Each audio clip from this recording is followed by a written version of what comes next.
Nas escolas socráticas, é sabido que Sócrates teve muitos discípulos e que estes se dividiram depois da morte do mestre, em várias escolas, das quais as mais importantes são a cínica, a cirenaica e a megárica.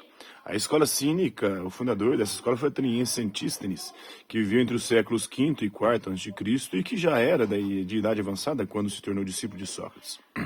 A sua escola funcionava no ginásio chamado Sinosarge, cão ágil, de onde o nome de cínicos dados aos seus adeptos e aos seguidores de sua escola.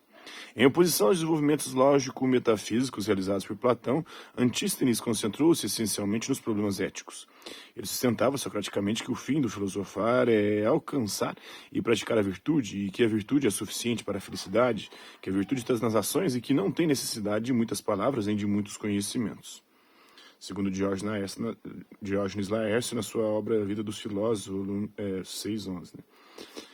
O não ter necessidade de nada, isso é o desapego dos bens materiais, a absoluta independência em relação aos acontecimentos deste mundo segundo Antístenes, o ponto distintivo da filosofia ou da vida do filósofo e do sábio. Diógenes Laércio refere que, tendo alguém perguntado a Antístenes qual a vantagem que a filosofia lhe trouxera, teria ele respondido: o poder estar em companhia de mim mesmo. O mesmo biógrafo recorda, entre as doutrinas fundamentais de Antístenes, o princípio: o sábio basta a si mesmo. Bastar a si mesmo é, pois, perfeição divina, e dela somente o filósofo é capaz. Há, porém, segundo Antístenes, duas grandes dificuldades para a obtenção da sabedoria: o orgulho e o prazer. O orgulho é um obstáculo para a consecução da sabedoria, porque impede o homem de conhecer a si mesmo, de conhecer os próprios limites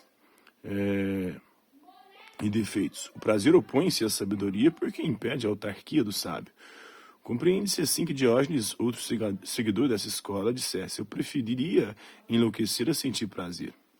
Apesar de que ele se masturbava em praça pública, né? E ainda se Afrodite estivesse em minha frente, eu lhe atiraria uma flecha. A deusa da sabedoria, né? Segundo Clemente de Alexandria, na sua Estromata.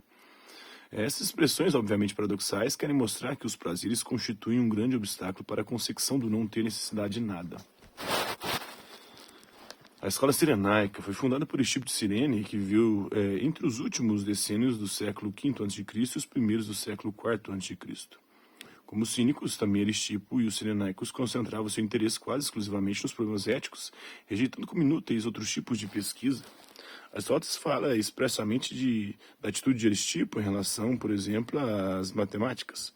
Alguns sofistas, como Aristipo, desprezavam as matemáticas. De fato, como nas artes, mesmo nas artes manuais, como as do carpinteiro e do sapateiro, motiva-se tudo aduzindo-se como razão o melhor e o pior.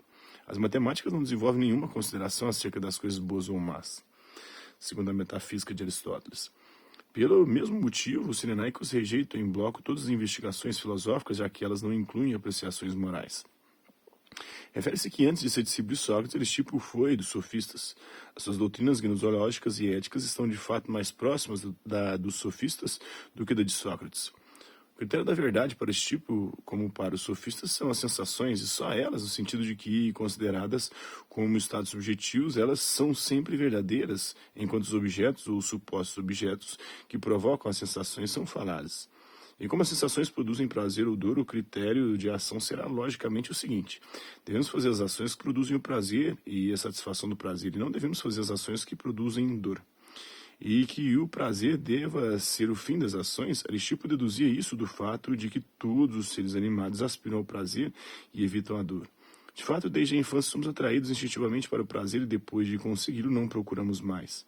E de nada fugimos tanto como do seu contrário, a dor, segundo Diógenes Laércio. Parece que alguns de seus discípulos chegaram a afirmar que o prazer é um bem, mesmo que proceda de atos vergonhosíssimos. Pois mesmo que a ação seja reprovável, o prazer em si mesmo é desejável e é um bem. E aí, talvez, nesse aspecto aqui, Diógenes o cão tenha seguido eles, né? Então, isso aí, um pouquinho das escolas socráticas.